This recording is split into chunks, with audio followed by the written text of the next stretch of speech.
Mon nom c'est Stephen Young. Mon informant pour ce projet était mon grand-père Dickie Young.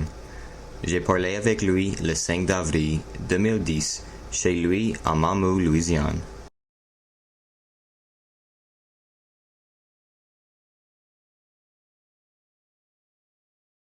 Mon grand-père a été né le 2 septembre 1932 à Mamou. Il a été élevé là aussi et il n'a jamais resté dans d'autres places. Il s'est marié avec ma grand-mère Juanita Fusila Young le 20 août 1950. Ils ont 6 enfants et à cette heure, ils ont 11 petits-enfants et 3 petits-petits-enfants aussi.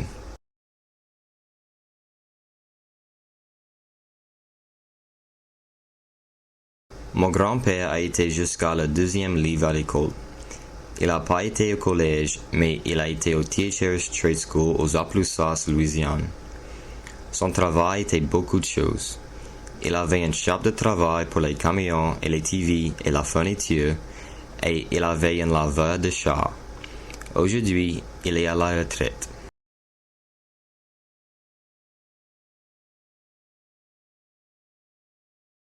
Mon grand-père a parlé français proche toute sa vie, et sa famille parlait un temps français quand il était après être élevé.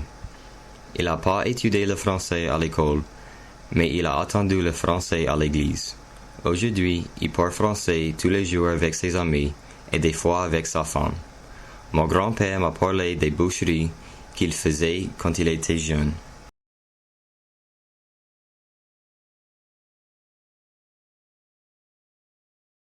Il y a des nouveaux mots que mon grand-père a dit quand il a raconté l'histoire. Le voisinage, neighborhood. Par exemple, c'était un voisinage avec des gros arbres. L'ombrage, shade. Par exemple, il y avait plein d'ombrages. La cour, yard.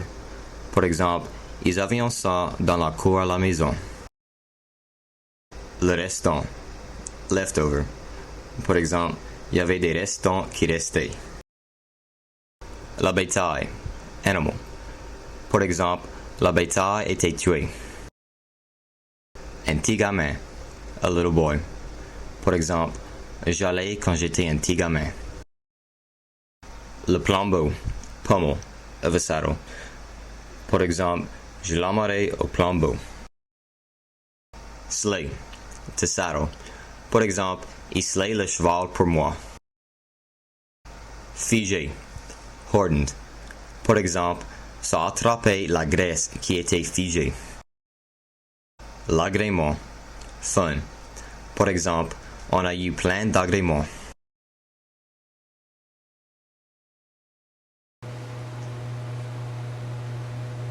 Bonjour, quoi c'est ton nom? Mon nom c'est Dickie Young. Monsieur Young, tu peux me parler des boucheries? Oui. Combien souvent vous avez des boucheries? Mon grand-père de la ville plate, il a des boucheries proches toutes les semaines. Et mon grand-père qui venait de Ridel, lui, c'était une boucherie de famille. Ils ont ça après tous les mois. Vous avez des boucheries toute l'année ou pendant une saison particulière? Toute l'année. Et vous avez l'habitude de faire la boucherie? Mon grand-père à la ville plate, M. Dessart Manuel, ils ont ça à la boutique à Noquedmont. C'était un voisinage avec des gros arbres, avec plein d'ombrages. Et c'est là que ça faisait ça là-bas. Et mon autre grand-père de l'ouest de Ridel, ils ont ça dans la cour, à la maison. Combien longtemps ça aurait duré? Oh, ça commençait longtemps avant la clarté, venait le matin, ça finissait tard dans l'après-midi. Combien de personnes assistaient à une boucherie? Oh, de boucherie de famille, il y en avait à peu près 6 ou 8 personnes, rien que les hommes, là, les femmes aidaient aussi. Et l'autre, la ville plate, la grosse boucherie, il y avait 10, 12 personnes ou plus. Vous autres cuisez d'habitude juste un cochon ou plusieurs cochons? La famille, le voisinage, la boucherie de voisinage, il y avait 4, des fois 5 cochons sur cuisine. Ça tuait. Et la boucherie de la famille, il y en avait peut-être 2. Le plus, c'était 2 ensemble. Qui emmenait le cochon? Ça prenait leur tour. Différentes familles prenaient leur tour pour emmener les cochons. Quelle portée de cochon vous autres usez? On usait tout. On usait tout ça, il y avait moyen. Quoi vous autres cuisez avec le cochon? Oh, on faisait de la fricassée, on faisait du boudin, on faisait du petit salé, on faisait du tasso, et on cuisait des fricassés aussi, ça c'était bon. Vous autres avez des restants? Oui, il y a des restants qui restaient, mais c'était pas acheté. On gardait ça pour le lendemain, on mangeait ça le lendemain. Quelle était la meilleure partie d'une boucherie?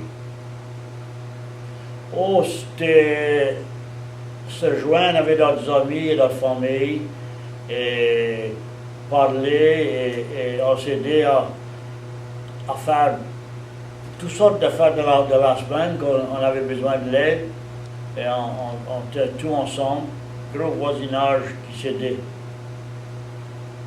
Quelle était la partie la plus dure d'une boucherie? Ah, c'était tuer la bétail et la préparer pour être coupée et séparée. Il y a quelque chose d'autre que tu peux expliquer de la boucherie? Oh, je peux te dire que c'était une bonne affaire pour le voisinage. Le monde était beaucoup occupé à travailler dur sur les places et planter leur jardin, élever leur bétail, et planter leur riz, et planter des patates, du coton, maïs. Ils sont tout le temps à l'ouvrage. Là, ça les donnait une cause de se mettre ensemble et se rassembler et parler des affaires de voisinage, de comment ça allait. Et visiter avec les petits. Et moi, quand j'allais, quand j'étais un petit gamin, un petit garçon, et je jouais avec les autres et on avait toutes sortes d'affaires pour jouer avec dans ce temps-là. Et avec mon grand-père, la ville plate, M. Dessart Manuel, ma grand-mère, Madame Eugénie, qui était son nom, mon grand-père m'attrapait le cheval, il slait le cheval pour moi, et ma grand-mère me donnait le petit sac. C'était un sac de à peu près 15 ou 20 livres que tu pouvais mettre dedans. Et parce que j'allais à la boucherie et je ramenais des portions de ça, mon grand-père était supposé d'avoir de la bétail. Quand le bétail était tué, c'est après séparer la bétail. Et je me retournais, je l'embarrais au plombeau, la selle du plombeau, et puis là je l'emmenais à ma grand-mère. Et elle a fait ça, elle a voulu avec de la maison. Qui d'autre? Et on travaillait, j'étais plus jeune, mais ça travaillait beaucoup dur pour faire la boucherie. Et ça sauvait, ça faisait du petit salé. Le petit salé était fait avec le gras et ça mettait ça avec du sel, d'un crack. Et ça couvrait ça avec un couvert. Et était mis sur le bord du nord de la chambre de coucher qui était bord de l'est et bord du nord. C'était la chambre plus fraîche de la maison. Et ça mettait la graisse, ça fondait la graisse et ça faisait des saucisses. Encore, ça mettait ça dans un crack et c'était plein de graisse. Et ça époquait. Ma grand-mère, ça allait avec une grosse cuillère, ça attrapait la graisse qui était figée dans la craque. Ok. Et ça sauvait tout ça. Ça sauvait tout ça, il y avait moyen d'être métal. C'était une grosse affaire. On a eu plein d'agréments et on a tout connu comment conserver et cuire. Donc les garçons restaient avec la maman, puis ça prenait à cuire. C'est beaucoup joli dans ce temps-là. C'est tout.